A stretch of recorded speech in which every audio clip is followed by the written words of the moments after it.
Good morning students. Moral science में आज हम चैप्टर नंबर 11 पढ़ने जा रहे हैं, नेवर बी डिसऑनेस्ट। बहुत अच्छी सी कहानी है। कभी भी बेईमान मत बनो, बेईमानी मत करो। इसका थॉट देखिए, A.R. रहमान का है। When you do something with honesty and commitment, the input reflects in the output.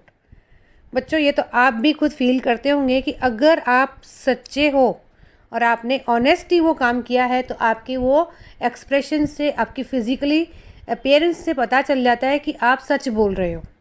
तो अगर आप ईमानदार हो तो वो आपके अंदर की भावना आपके अपीयरेंस से पता चल जाती है, आपकी बॉडी लैंग्वेज से पता चल जाता है कि आप सच बोल रहे हो। इसके लर्निंग ऑब्जेक्टिव्स देखिए। No character trait is more important than honesty in thought and action.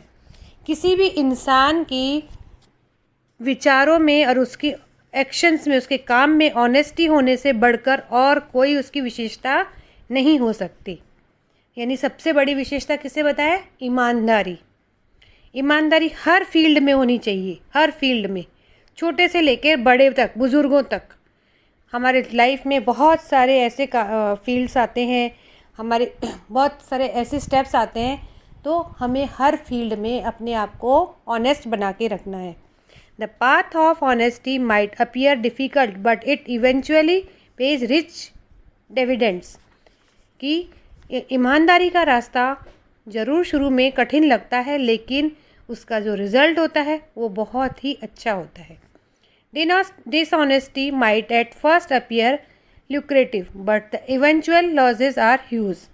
बेईमानी क्या है? शुरुआत में तो बहुत अच्छी, आकर्षक लगती है, लेकिन उसके जो नुकसान होते हैं वो बहुत बड़े होते हैं।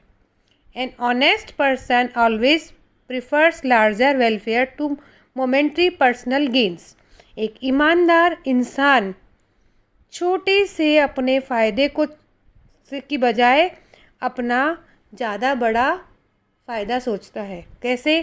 कि बेईमानी से क्षण भर के लिए तो आपको खुशी मिल सकती है, लेकिन आपके मन में अशांति बनी रहेगी।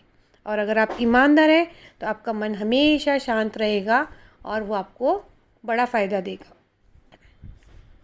अ dishonest person looks to benefit himself herself at the expenses of others but often ends up on the losing sides. एक बेईमान इंसान हमेशा अपना फ़ायदा सोचता है, लेकिन ये नहीं देखता कि उसे नुकसान कितना हो रहा है। इसकी स्टोरी महात्मा गांधी की है। बहुत अच्छी सी स्टोरी है, उनके बचपन की कहानी है। देखिए, as a young boy Mohandas Karamchand Gandhi और Mahatma Gandhi as we know him today used to be very shy. As soon as his school ended every day he collected his books and hurried home, while other boys chatted, had fun on their way back. Gandhi always went straight home. Mohandas Karamchand Gandhi, जिन्हें आज हम महात्मा गांधी के नाम से जानते हैं, जब वो बच्चे थे तो शुरू से ही बहुत शर्मीले थे। जैसे ही उनका स्कूल ख़त्म होता, छुट्टी होती, वो अपनी बुक्स कॉपीज उठाकर जल्दी जल्दी घर चले जाते थे। जबकि दूसरे बच्चे क्या करते थे? स्कूल के बाहर खड़े होकर आपस में बातचीत करते, मजाक करते। गांधी जी हमेशा सीधे अपने घर जाते थे। This was also because he feared other boys might make fun of him and his simple honest way. और वो इसलिए ऐसा करते थे क्योंकि हमेशा उन्हें लगता था कि दूसरे जो बच्चे हैं वो उनके इस साधारण से और ईमानदारी के तरीके से उनका मजाक बनाएंगे। Among the many instances of his honesty as a child, one that has become part of folklore today is his refusal to cheat in class. In those days, the school inspectors used to visit different schools to check how they functioned. उनकी बचपन की ईमानदारी के बहुत सारे किस्से हैं। आज एक किस्सा हमें बताया जा रहा है इसमें कि किस तरह से उन्होंने चीटिंग से मना कर दिया था। उस समय की बात है जब स्कूल में बाहर से इंस्पेक्टर देखने आया करते थे कि स्कूल में कैसा काम चल रहा है। These inspectors also gave tests to students and rated the school's performance by how its students performed in the test. ये इंस्पेक्टर्स बाहर से आते थे, वो बच्चों को आकर टेस्ट देते थे और उनके टेस्ट के स्कूल के बच्चों के परफॉर्मेंस के आधार पर ही स्कूल को रैंकिंग मिलती थी कि उनके बच्चे किस तरह से परफॉर्म कर रहे हैं. One day, Mr. Gills, the school inspector, came to Gandhi's school. The test he gave to the students entailed spelling 5 English words of his choice correctly. Mr. Gills read out these words and the students were asked to spell them down in their notebook.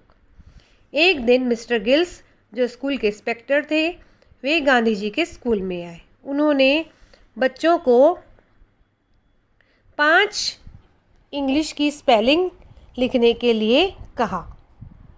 Mister gills ने इन words को पढ़ा और उन बच्चों को अपनी copy में उनकी स्पेलिंग लिखने के लिए कहा. Gandhi was able to spell 4 words correctly but fumbled with kettle the 5th one. Gandhi ji ने 4 वर्ड्स की स्पेलिंग तो बिल्कुल सही लिखी, लेकिन केटल जो 5वां शब्द था उनमें उन्हें समझ नहीं आया. ही was not sure how the word kettle is spelled. वो इस बारे में श्योर नहीं थे कि किस तरह से केटल की स्पेलिंग लिखी जाए. Observing Gandhi's discomfort and realizing the boy did not know the right spelling, his teacher tried to tell him by gesturing that he should copy the spelling from his friend. अब उनके जो teacher थे, जो उन्होंने देखा कि गांधी जी के एक्सप्रेशन से कि उन्हें वह स्पेलिंग नहीं आ रही, तो उन्होंने इशारे से उसे कहा कि वो अपने फ्रेंड की कॉपी में से नकल कर ले. But Gandhi ignore the instructions. लेकिन गांधी जी ने उन इंस्ट्रक्शंस को मानने से मना कर दिया. The other boys wrote all the 5 words correctly but Gandhi was able to write only 4. बाकी सारे बच्चों ने 5 के 5 शब्द सही लिख दिए, लेकिन गांधी जी ने सिर्फ 4 ही लिखे. After the inspector left the teacher scolded Gandhi. I told you to copy from your neighbour. He said, could you not do even that correctly? The teacher was angry because Gandhi's failure to spell all the words correctly cost the school its 100% rating.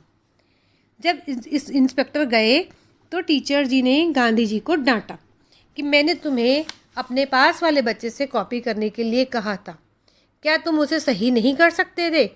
Teacher बहुत गुस्से हुए क्योंकि गांधी जी के एक spelling गलत लिखने से उनकी स्कूल की 100% रेटिंग पर फ़र्क पड़ रहा था. All students laughed. सारे बच्चे हंसने लगे. Gandhi did not utter any word. Gandhi ji ने एक शब्द नहीं कहा. But as he went home that evening he was not unhappy. लेकिन जब वह शाम को घर गए तो वह दुखी नहीं थे. Gandhi knew that he had not scored 100% and in a way embraced his school, but he was satisfied that he did not lose his honesty for a good grade. Gandhi ji जानते थे कि उन्हें 100% नहीं मिलेंगे और उनके कारण उनके स्कूल को भी थोड़ा शर्मिंदा होना पड़ेगा, लेकिन फिर भी वो इस बात से संतुष्ट थे कि उन्होंने अच्छे नंबर पाने के लिए अपनी ईमानदारी नहीं खोई. What, however, made him a little sad was that his teacher asked him to cheat. लेकिन इस बात से उन्हें दुख जरूर हुआ कि उनकी टीचर ने उन्हें चीट करने के लिए कहा, नकल करने के लिए कहा. नकल करना गलत बात है. तो बच्चों, आपने इस कहानी से क्या शिक्षा ली कि कभी भी हमें बेईमानी नहीं करनी है. अपने काम में आप ईमानदार रहिए. क्यों? क्योंकि आज आपको मालूम है ये कंडीशन ऐसी है, इसमें आप अपने घर से एग्ज़ाम दे रहे हो. ठीक है, कॉपी करके पास होना कोई बड़ी बात नहीं है, लेकिन आप उस नॉलेज को गेन करके उसको पढ़ के आप नंबर स्कोर करते हो तो वो फ़ायदा आपका ही है, टीचर्स का फ़ायदा नहीं है. वो आपका फ़ायदा है कि आपने उसको पढ़ा, उसको समझा. आपके भले कम नंबर आए, लेकिन वो आपकी ईमानदारी के नंबर होंगे. तो बच्चों, ये चीज़ याद रखना, हमेशा सच बोलना और अपने काम में ईमानदार रहना। धन्यवाद।